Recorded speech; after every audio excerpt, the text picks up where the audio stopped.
बोलो जयकारा बोल मेरे श्री गुरु महाराज की जय। बोलो श्री सद्गुरुदेव भगवान की जय। गुरुमुखो, अपना ध्यान सम्मुख विराजमान श्री परमहंस महान विभूतियों की ओर लगाते हुए और अपनी मुखरसना को पवित्र करने हेतु एक बार ऊंची और मीठे स्वर में बोलिए जयकारा बोल मेरे श्री गुरु महाराज की जय। बोलो श्री सद्गुरुदेव भगवान की जय। गुरुमुखों, सत्संगति में आने से क्या फायदा होता है, यह आम लोग तो नहीं जान सकते। आम लोगों को तो पता ही नहीं है कि सत्संगति का असली मतलब क्या है। सत्संगति का मतलब है सत्य का संग करना, सत्य के पथ पर चलना और जिंदगी की सच्चाई और हकीकत पता चल जाना। और जिंदगी की सच्चाई और हकीकत क्या है, यह तो सिर्फ वक़्त के महापुरुषों के चरणों में आकर ही पता चलता है।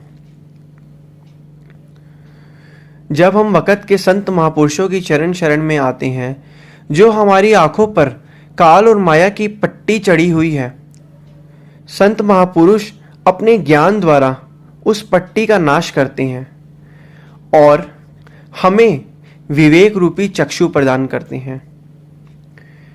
गुरुमुखों, सत्संग से ही विवेक प्राप्त होता है और विवेक बिना संत महापुरुषों की चरणों में आकर नहीं, बिना संत महापुरुषों के चरणों के द्वारा नहीं प्राप्त हो सकता। उनके द्वारा जो ज्ञान हमें दिया गया है, उस ज्ञान को जब हम श्रवण करते हैं, जब हम उस पर अमल करते हैं, उनके द्वारा बताए गए नियमों की पालना करते हैं, तभी हमें जो है विवेक की प्राप्ति होती है। एक बार की बात है, एक बहुत ही धनवान सेठ था, अपार उसके पास धन था। एक बारी वो कोई रास्ते से जा रहा था, रास्ते में दो चोर थे। वो सेठ का पीछा करते करते जा रहे थे। उन्हें पता था कि ये सेठ जो है बहुत धनवान है। उन चोरों ने क्या किया, सेठ की आंखों पर पट्टी बांध दी और सेठ को पूरा अच्छे तरीके से लूट लिया। सारा पैसा पूसा जो था सेठ से लूट लिया गया और आंखों पे पट्टी बांधकर सेठ को अपने साथ ले गए। और थोड़े देर बाद उन्हें एक घने जंगल के अंदर जो है वो छोड़ दिया। और उसके बाद वो तो दोनों चोर जो थे वहां से सेठ को लूटकर वहां से भाग गए। सेठ बहुत हैरान और परेशान था। सेठ ने किसी न किसी तरीके से अपनी आंखों की पट्टी खोली और वो घोर घने जंगल के अंधेरे में था और रो रहा था और कह रहा था, कोई है जो मेरी यहाँ पे मदद करे, कोई है जो मेरी इस लाचार की यहाँ पे सहायता करे, कोई है। इतने में सेठ की पुकार सुनकर भगवान ने के रूप में एक ज्ञानी व्यक्ति वहां से गुजरा।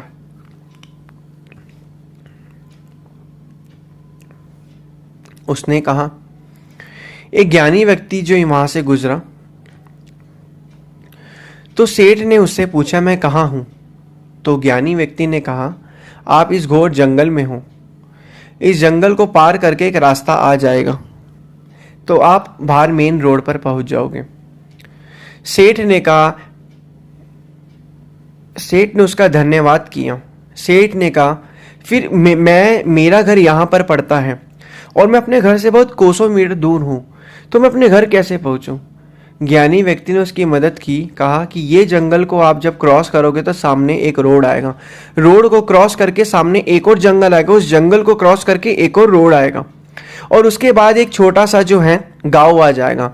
उस गांव को पार करने के बाद जो है आप अपने घर की साइड पहुंच जाओगे। यह बात सुनकर सेठ को थोड़ी सी खुशी हुई और जैसे तैसे करके वो अपने घर पर पहुंच गया। तो गुरुमुखो, जब सेठ घर पहुंचा तो उसे असली आराम और सच्चा जो था आनंद प्राप्त हुआ और उसके जान में जाने की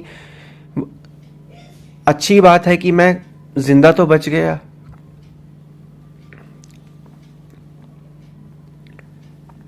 इसी प्रकार जब सेठ को, उस ज्ञानी व्यक्ति को प्राप्ति हुई, तो सेठ को उसका घर का रास्ता दिखाया।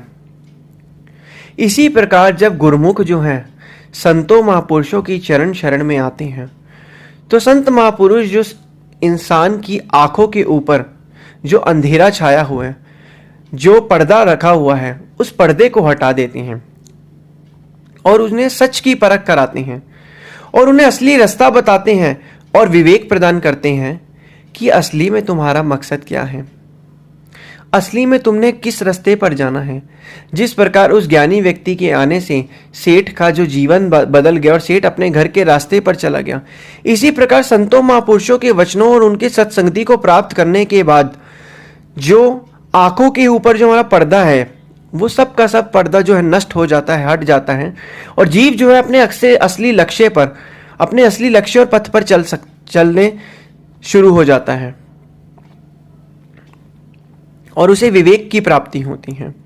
आम संसारी दुनिया तो मन के ख्यालों से बस अपने कर्म करती जा रही है। उनसे कहो कि ये कर्म क्यों कर रहे हो, क्योंकि तो वो कहते हैं कि ये कर्म हमारे पूर्वज करते तो हम ये कर रहे हैं, हमारे उनके पूर्वज करते तो हम ये कर रहे हैं। नहीं गुरुमुखो, नहीं।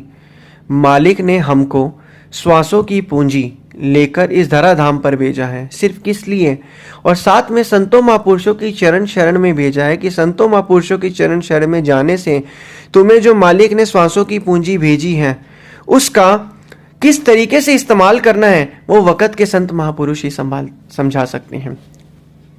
गुरुमुखों, जब एक बच्चा एक नई कक्षा में जो है जाता है तो उसको एक सिलेबस स्कूल की तरफ से मिलता है और उस सिलेबस को पूरा कौन करवाता है, उसके टीचर। उस सिलेबस तो उसको स्कूल से मिलता है, लेकिन उस सिलेबस को पूरा कौन करवाता है, उस सिलेबस को टीचर पूरा कराते हैं या कोई ट्यूशन जहां पर वो पढ़ता है वहां पर वो पूरा कराते हैं। इसी प्रकार गुरुमुखों, जब हम इस संसार में आए हैं तो हमें जो है श्वास रूपी जो है सिलेबस भगवान ने देकर भेजा है और उन्होंने कहा है, क्योंकि जब स्कूल में बच्चों सिलेबस की अच्छे से पढ़ाई पढ़ेगा तभी तो उस सिलेबस को अपने दिमाग के अंदर बिठा पाएगा, तभी तो कक्षा में पास हो पाएगा।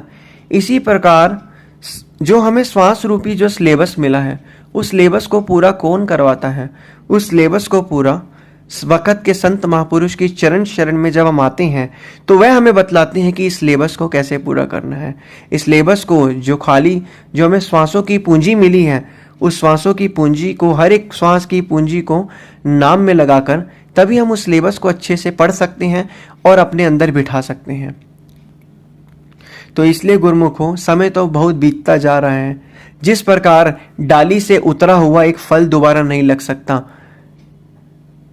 जिस प्रकार फटे दूध को दोबारा ठीक नहीं किया जा सकता, जिस प्रकार टूटे शीशे को कभी जोड़ा नहीं जा सकता, इसी प्रकार गुरुमुखों, गया हुआ वक्त कभी वापस नहीं आ सकता, ना ही उसे लाया जा सकता है। तो क्यों हम अपना समय जो है बर्बाद कर रहे हैं, क्यों हम अपनी इच्छाओं को इतना बढ़ा रहे हैं कि जो हमारे वर्तमान को ही वो खराब कर रही हैं। तो इसलिए गुरुमुखों, हमें अब तो जागरूक हो ही जाना चाहिए। मानते हैं कि मन बहुत विनाशकारी है, मन जो है बहुत परेशान करता है, हम कहीं और होते हैं, मन कहीं और होता है। तो गुरुमुखों, जिस मन को ही तो समझना है, सारा खेल मन का ही है। आम संसारी दुनिया तो मन के हिसाब से चल रही है। क्या हमने कभी अनुभव किया, जो बंदा इस संसार से जाता है मरने के बाद, वो कहाँ जा रहा है, कहाँ से आया था और कहाँ जा रहा है? अगर हम देखा जाए, जो हमारे दादा परदादा हैं, आज कहाँ पे गए वो? थोड़ा सा सोचा जाए तो, परखा जाए तो कहाँ पे हैं आज वो? क्या आपने कभी देखा कि हमारे पूर्वज कहाँ गए हैं?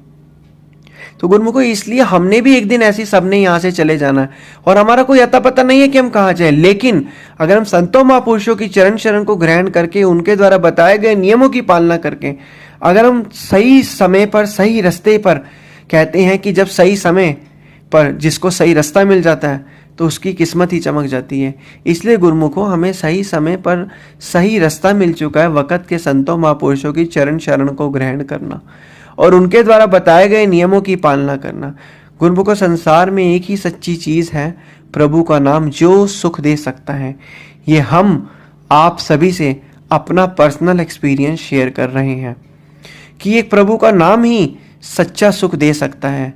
बिना प्रभु के नाम के सुख नहीं है। सुख और दुख हमारे विचारों से ही पनपते हैं। विचार अगर सकारात्मक होंगे तो हमें सुख मिलेगा, विचार अगर नकारात्मक होंगे तो हमें दुख मिलेगा। तो इसलिए गुरुमुखों, पांचों नियम की पालना करनी है, भजन बंदगी में ध्यान लगाना है। जैसा कि हमने कहा कि विचार ही हमें सुख देते हैं, विचार ही हमें दुख देते हैं। संतों महापुरुषों की शरण में आकर सत्संगति को ग्रहण करने से हमारे नकारात्मक विचार सकारात्मकता में बदल जाते हैं और हमें सच्चा आनंद मिलता है। तभी तो महापुरुष फरमाते हैं, कबीर कलह और कल्पना सब सत्संगत से जाए, दुख वासे भागा फिरे सुख में जा समाए।